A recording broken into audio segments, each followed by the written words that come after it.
All right, welcome back. Today, we are tackling a really big idea in finance. It's a theory that's as powerful as it is controversial, and it basically throws a wrench in the whole dream of getting rich quick by picking stocks. We're talking about the efficient market hypothesis. I mean, this is the million-dollar question, right? Can you actually beat the stock market? We all love that fantasy. Finding that one little company that nobody's heard of, that hidden gem, and just riding it all the way to the moon. People spend their entire lives trying to do just that. And usually, people fall into one of two camps. First, you've got technical analysis. These are the chart people. They're looking at past prices, at patterns, basically assuming that history is just going to repeat itself. Then, on the other side, you have fundamental analysis.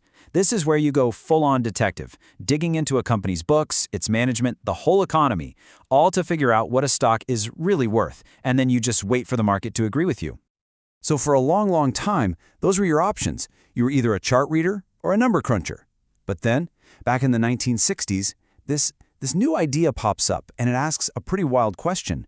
What if both of those methods are a complete waste of your time?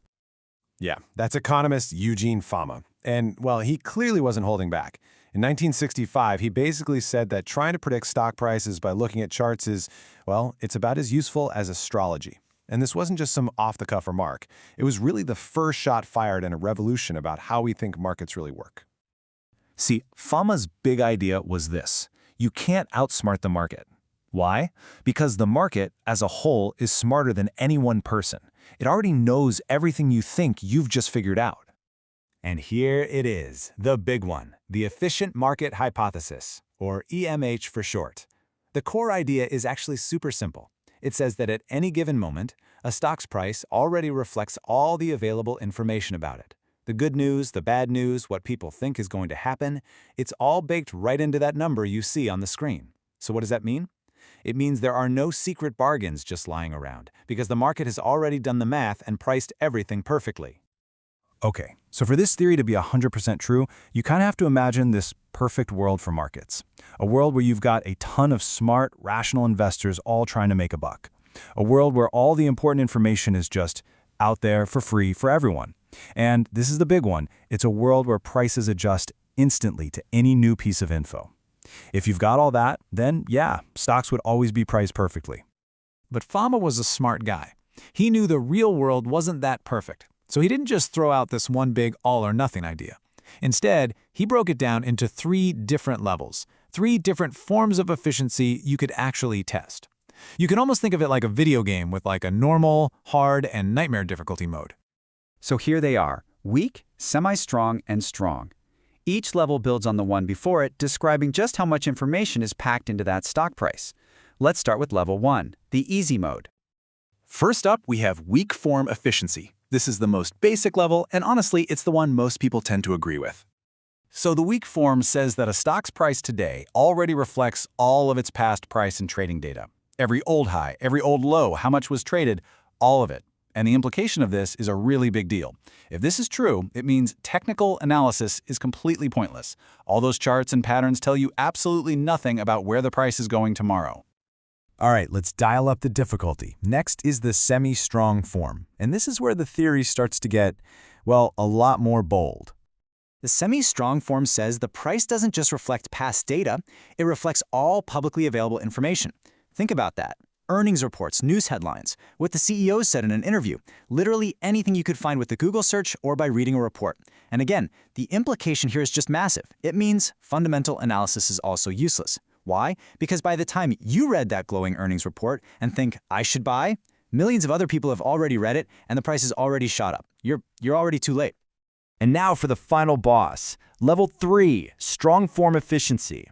This is the most extreme, the most absolute version of the theory, and it's definitely the most controversial. So strong form efficiency claims that stock prices reflect everything. And I mean everything, not just public info, but all the private, insider knowledge too. You know the stuff the CEO knows but hasn't told the public yet? If this were true, it would mean that not even a company insider could make an unfair profit. But we know that's not right. We literally have laws against insider trading. Why? Because it works. And that's pretty much why almost everyone agrees that, okay, the market is definitely not strong form efficient. Okay, so the strong form is pretty much off the table. But what about the other two, the weak and semi-strong forms? Well, trying to prove or disprove them is actually really tricky. It leads to this fascinating little logical puzzle. It's called the joint hypothesis problem, and it goes like this. Let's say you find some strategy that actually seems to beat the market. So what does that mean? Does it mean A, the market is inefficient and you found a flaw? Or could it mean B, your test for what a normal return is wrong? You see the problem? You can't test one without assuming the other. So whenever a test seems to disprove the theory, you can never be sure if you broke the theory or if you just used a broken ruler to measure it. It's a total catch-22. Now, even with that tricky testing problem, the core idea of the EMH leads to a really famous and powerful analogy for how stock prices move. It's the idea of a random walk. If all past information is already in the price, then any new changes have to be because of new information, which is by definition unpredictable. So a stock's next move is essentially random. It's just as likely to go up as it is to go down, no matter what it did yesterday. This turns the market into what's called a fair game, where past performance gives you zero edge. Okay, so let's bring this all home. If the market is mostly efficient and prices are mostly random, what in the world are you, as an investor, supposed to do? Is it all just hopeless? Well, no, not at all. It just suggests a completely different way to play the game. Really, the biggest takeaway from all this is maybe stop trying to be a hero. The theory says that trying to find that one winning stock is a loser's game, statistically speaking. So the most rational thing to do might be to take a passive approach. What's that mean? It means you buy a little bit of everything, like through a big index fund, and then you just hold on. You stop paying high fees to try and beat the market. You accept the market's average return. In other words, don't try to beat the market. Just own the market. And that sounds like a really neat, simple solution, right? But there's one giant, glaring question left. If markets are so efficient and prices are always right, then how on earth do you explain massive bubbles like the dot-com craze or devastating crashes like 2008?